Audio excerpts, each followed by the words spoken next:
उल्टा बोलेगा आज हवा बीमार खाओगे दोनों पर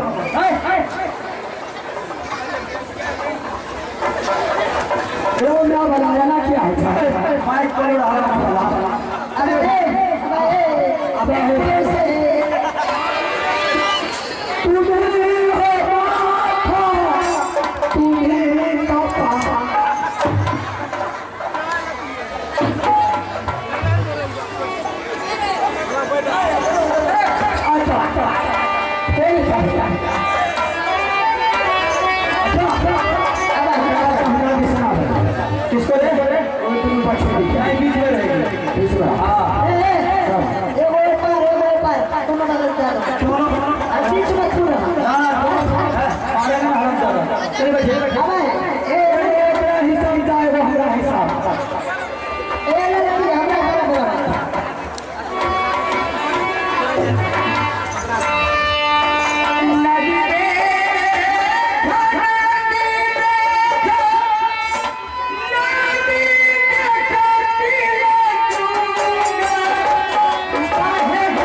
आए थोड़ा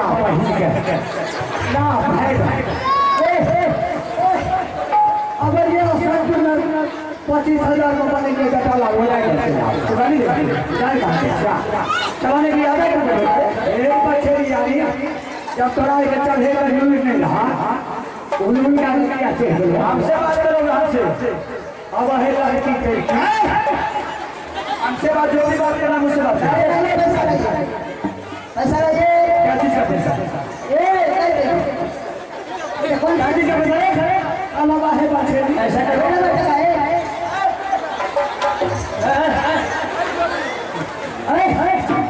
मानता है मानता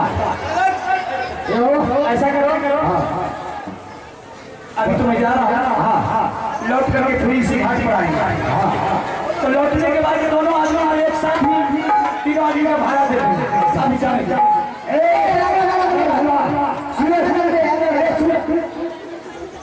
तपैया तो तीनों आदमी का सही बात है तोड़े लगा मुझे अलग अलग एक साथ लगा हिसाब बोल ऐसे बोल उल्टा